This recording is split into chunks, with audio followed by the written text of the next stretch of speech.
Madame Baron, bonjour. Bonjour. C'est la deuxième fois qu'on se rencontre. Oui, tout Il à y avait fait. un an de ça. Je vais quand même, pour ceux qui n'étaient pas là la dernière fois, Oui, vous demander de vous présenter. tout à fait. Alors, Ghislaine Baron, vice-présidente de l'Association nationale fibromyalgie SOS.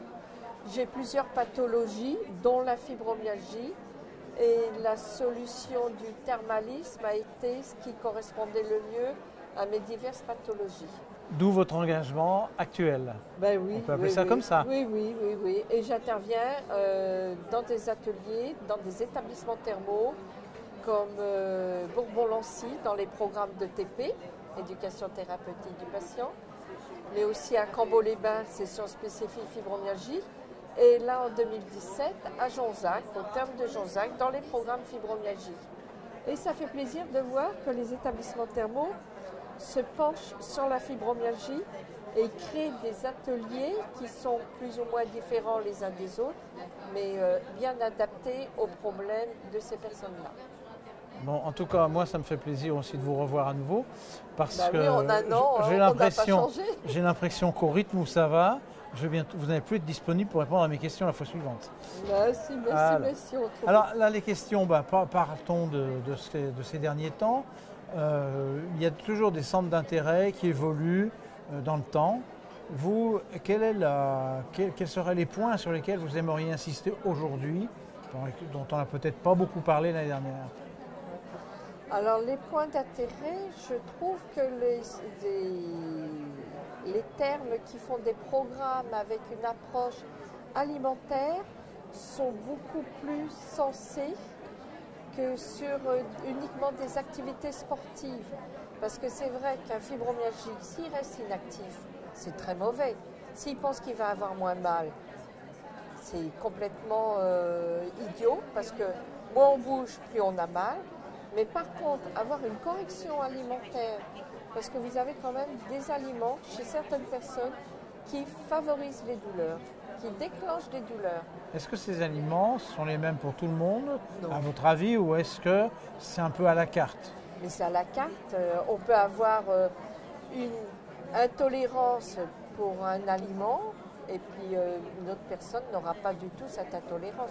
Et est-ce que Donc, dans le il cadre faut de cette, vraiment- excusez-moi, est-ce que dans le cadre de cette prise en charge, il n'est pas nécessaire, je suppose que ça se fait, d'essayer d'individualiser chaque patient face à ces intolérances, je ne sais pas comment les appeler, alimentaires Oui. spécifiques qui sont les siennes? Oui, d'accord, C'est il faut le but. les individualiser, mais dans les programmes des cures thermales, déjà sensibiliser la population, sensibiliser les malades à ces intolérances.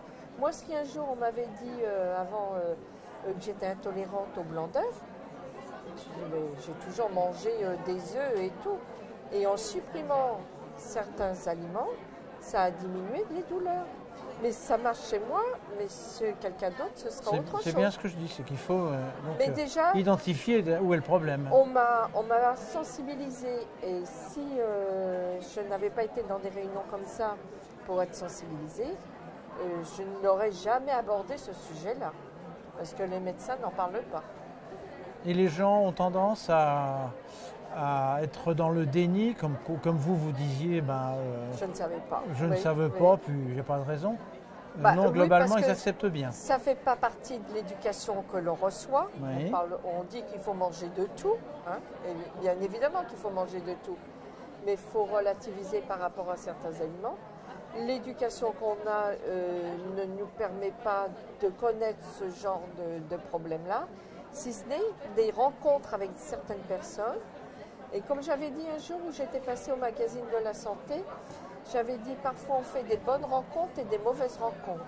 Et à vrai dire, dans les établissements thermaux qui mettent en place des programmes spécifiques pour différentes pathologies, on rencontre de bons professionnels de santé. Ils nous font découvrir des choses qu'on n'aurait jamais découvert ailleurs. Jamais soupçonné. Oui, on a des boîtes à outils qui sont mises à notre disposition. Et après, on se dit, pourquoi pas ça? Ça, je ne l'ai pas essayé. Donc, pourquoi ne pas l'essayer? C'est vrai que le médicament, c'est bien, mais on nous propose d'autres choses. On ne peut pas dire que ça ne fonctionne pas si on ne l'essaye pas. Donc, voilà, on essaye, ça marche ou ça ne marche pas. Après, on réessaye autre chose. Mais il faut aller de l'avant. Je suppose qu'il y a encore beaucoup de sujets qui vous intéressent et qui vous donneraient envie de discuter, de débattre. Bon, on va en garder un petit peu pour la fois suivante. Oui, oui, hein. tout à fait. Et donc là, si je retiens la synthèse, peut-être le mot de la fin, c'est que dans la fibromyalgie, il y a une grosse composante personnelle qu'il faut savoir identifier pour aller dans la bonne direction quand on veut prendre en charge le traitement. Oui, C'est le mot de la fin, c'est bien? Oui, nous sommes tous différents les uns des autres, les unes des autres, parce qu'il y a plus de femmes quand même. Mais c'est très très bien.